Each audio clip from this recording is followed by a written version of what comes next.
I'm bored and you guys wanted me to take a look at Clownfish TV, so here we go. All right, so before we dive into this, I feel like it's only fair to talk about my experience with Clownfish TV. I have tried watching their content in the past, maybe once or twice, but I find their channel to actually be boring.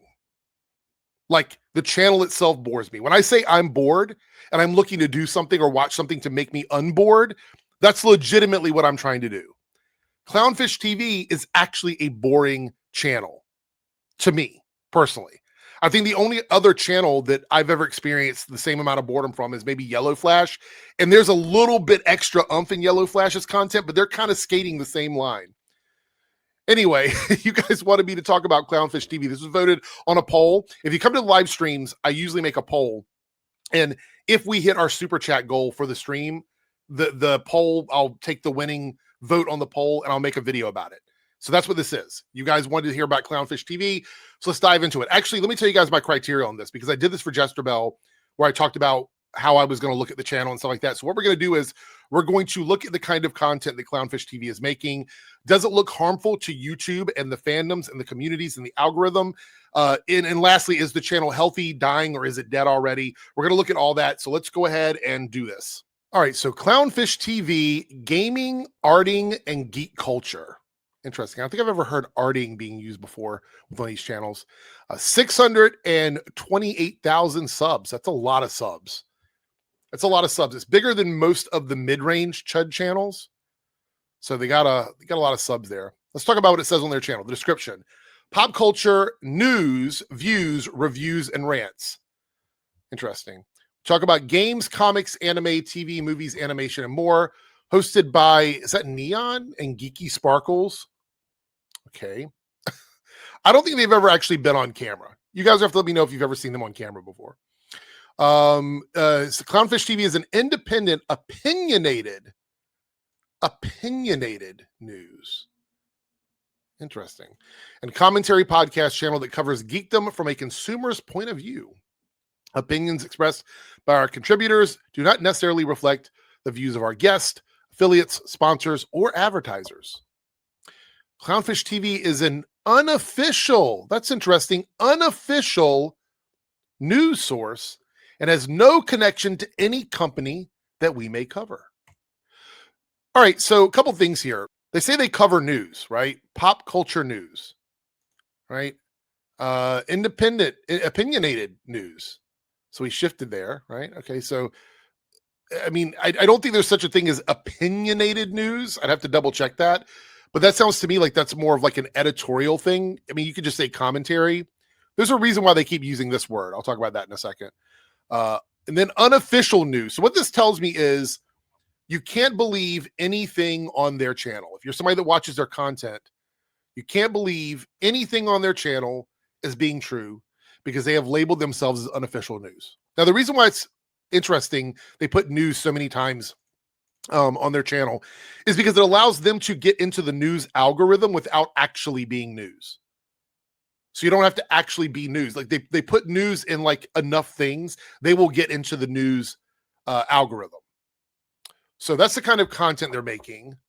So let's see if this looks harmful to the YouTube community, to the fandoms, and what kind of stuff they're doing here video-wise. So we're going to just look at their video tab. We're not going to do shorts or lives. And here we look at like an anti-Blue Sky post about the Charlie Kirk stuff, Dragon Ball banned in Texas, Nintendo's latest mask off moment. Mark Hamill is ashamed of America. Okay, so let's talk about these first four videos. Obviously, the Mark Hamill is ashamed of America is definitely one of those, like, this is not real. This is opinionated stuff. It's not like just real news. And this is also opinionated stuff, right? I'm pretty sure they're just gonna, for 41 minutes. Yeah, definitely not. These two seem to be just randomly placed in here. Like they're probably just reading articles, which is fine. It's fine, whatever. Second line is Gen Z employees need constant praise. Okay. Cracker Barrel walks all of it back. Refurb plan scrapped. Gen Z is getting fired from their tech jobs. There's a lot of AI shit in their thumbnails. A lot of AI stuff. Interesting. AI comes for Hollywood animation industry and Disney cannot compete. I think there needs to be a study done on like why these types of channels like AI so much. It seems to be a universal thing with these guys. Like they want better quality stuff, but their idea of quality is just using AI for everything, which is a weird way to look at it. Okay. These video views don't look great. We're talking about a channel with 628,000 subscribers. And these video views right here, every once in a while, you see like 63 on that one, 58 on that one, 53. Like every 3 or 4 videos is a big bump. But for the most part, we're looking at like under 20K views per video. Now, the magic YouTube system is that you want your views to subs ratio to be at a certain percentage. The last time I checked, which was around a month and a half ago, 2 months ago, we're talking like between 15 and 20% of your subscribers on a healthy channel should be like watching your content on a healthy channel. And that's a low bar. It's a very low bar. If you're a channel where you're seeing like extreme growth, like you've got a viral video or something like that, you're going to see those numbers jump up much higher. But just an average healthy channel, you're looking at like a 15 to 20% click-through rate on your videos from your subscribers. The numbers here, let me do the math on this. I'll be right back. All right, so I did the math. I looked at the last like month of videos. Right now, ClownfishTV has a click-through rate of around 4.4% of their total subs on their videos, which is extremely low. That's in the life support category. And you'd go, well, look, they're getting views. They're getting views. Yeah, they're getting views, but they've got over 500,000 subscribers. To put it in perspective, their videos should be getting somewhere between like 100 to 140,000 views per video. If we're talking about just an average healthy channel of this size, that's what it should be getting, but it's not.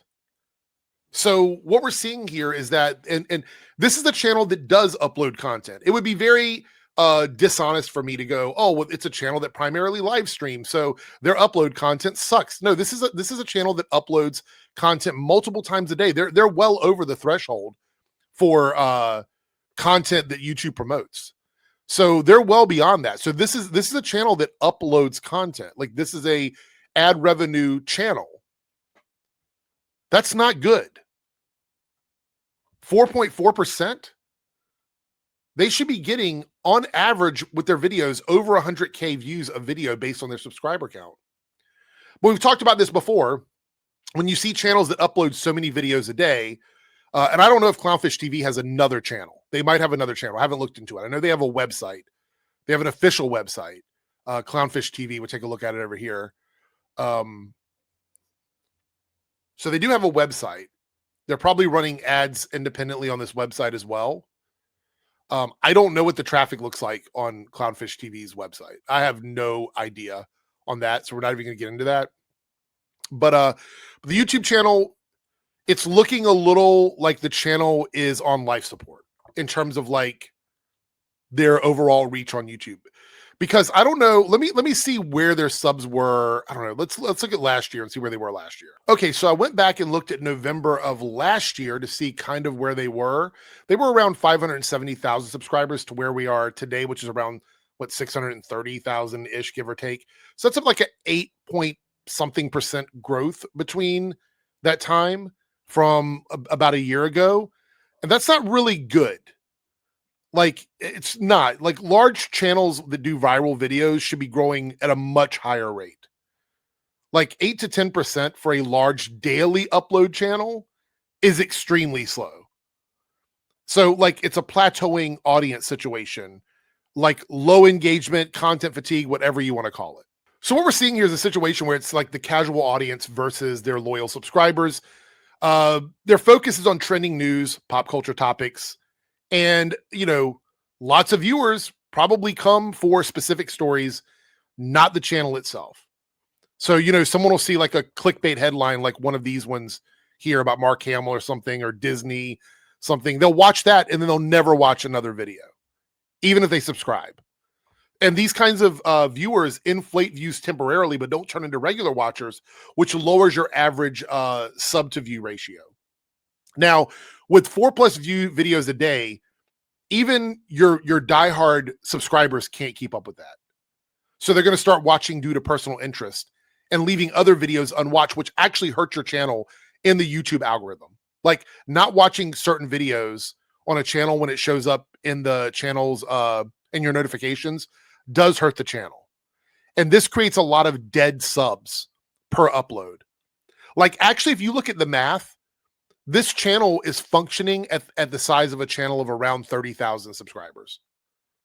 That's where this channel is functioning at based on dead subs and the percentage of people that are clicking on the videos overall over a patch of time. And you can tell like a lot of the views probably come from non-subscribers. So they're looking at it via news search recommendations, trending, and this might help in like total views, but it does not help engagement per subscriber. So someone might subscribe for movie news, but skips videos about comic books or YouTube drama. So what this does is that this drags down the average percent of subs watching each video. And so it ultimately just hurts the channel, to be quite honest. Now, to be fair, I guess, to Clownfish TV, I've never heard them touting that they have like a very healthy growing channel. I don't watch enough of their content to know if they've ever said that, if they've ever even talked about that. But looking at the channel on the surface level, yes, it is a grifty, scammy, fake news channel that is outrage farming. And it is living off of trending right now because its sub to view ratio is literally on life support. I would say this channel isn't dead, but it's dying. It's a dying channel.